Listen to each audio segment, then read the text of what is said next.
And welcome back, my friends. We're honored to be joined by retired Air Force Lieutenant General Thomas McInerney. Sir, thank you for your service to the country on this Veterans Day. We appreciate having you here. And unfortunately, we're talking about election security today. Now, many folks and viewers have been hearing a lot about something called Hammer and Scorecard. First, tell everybody what it is. Well, Hammer and Scorecard, Hammer is a surveillance tool designed to seek out terrorists, started in 2003.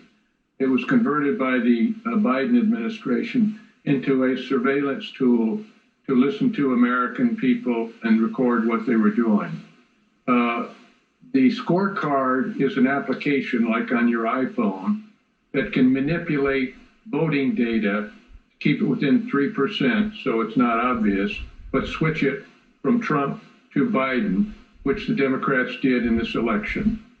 And it is clearly one of the most subtle and stealthy ways of changing voting that there is today. And this is the first massive attack in the United States history.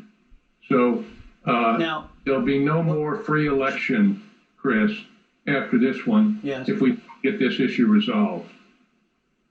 Well, General, I got to ask, because is there verifiable information that the Trump administration can use, that our citizens can see, that we can say that it was deployed in this election against American voters?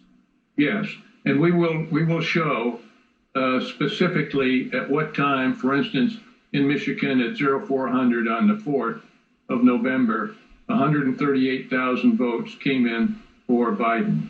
We'll show a whole host of these that around the country in the key battleground states that were attacked, the time and how many votes were changed. And we'll have to compare it manually to the votes that went in to the Secretary of State's office and then that came out, the differential. Because people they all realize, I think, that the voting machines are not hooked up to the internet. There are some in Texas that are, but in general they are.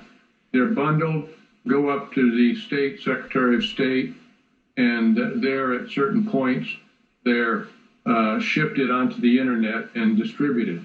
And that's where Hammer is put in, and they put the scorecard application on it and manufacture a different vote total, in this particular case, in favor of Biden. This has to be proved because it'll have to go to a court of law. In general, of course, this all begs the question now, if this is going to be demonstrated and shown, who has the sophistication and the technology advanced enough to pull something off like this off? If this did happen, who did it to us? Well, I don't know who specifically did it to us, but the fact is, and I'm just starting to hear that the Russians and the Chinese were playing with us as well. And so I can't give you the names. I can tell you that Jim Clapper and John Brennan, the former DNI and former director of the CIA, were involved with the program. 2 weeks after President Obama came in, they shifted it over to a separate CIA facility and went and started listening to U.S. So the people I don't know exactly, but it benefited the Democratic Party. So obviously they were involved with it to shift the voting. And the reason that's important and a great question, Chris, is because you've got to look at the whole situation that we're involved with. Here you had Vice President Biden had a record number of votes, larger than Barack Obama. Now, for a person that didn't do any campaigning, and the largest crowd he had were 12 cars with people blowing horns, never getting out of the basement, did not do one press conference that was an hour long and got real questions, to have gotten the number of votes, the record number of votes he got, that in fact belies the smell test, if you will. And so these other, what we call points of interest or patterns of behavior is the best term. The patterns of behavior don't track. Look at the down low voting from the House. Not one Republican lost his seat that ran again. Look at the number of House seats the Democrats lost. Look at the Senate is going to go, I believe, in favor of the Republicans with the 2 Georgian. But the fact was, if the weight of voting was so strong for Biden, why don't the down ballots reflect that? So it's the patterns of behavior that we've got to look at, and it's a sniff test. This doesn't make sense the way it turned out. And the reason is because people aren't really aware of cyber warfare and what the Democratic Party did to shift those votes.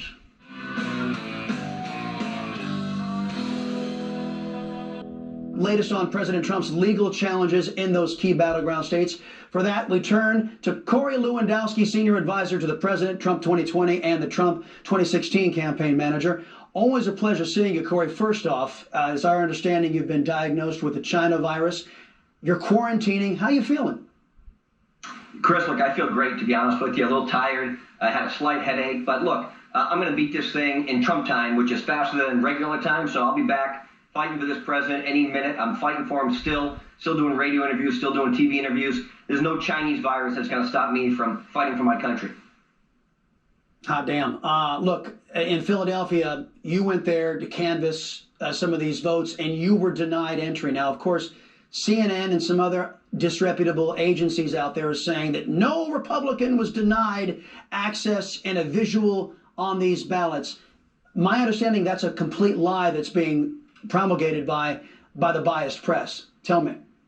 Chris, let me tell you exactly what happened. On Wednesday morning, Pam Bondi, the former Attorney General of Florida, and I drove up to Philadelphia. We tried to gain access to the counting room in Philadelphia, which, just to give your viewers an understanding of what it looked like, there was an armed guard that met you at the door. Then there was a series of police officers, magnetometers, additional police officers, and then you had to make your way into the room should you have gained access. I tried to gain access. They said no. The following day, with the help of the Commonwealth Court, which is the equivalent of the appellate court in Pennsylvania, I had a judge's order in my hand granting me access and everybody else who wanted to go into that room within 6 feet of all counting procedures.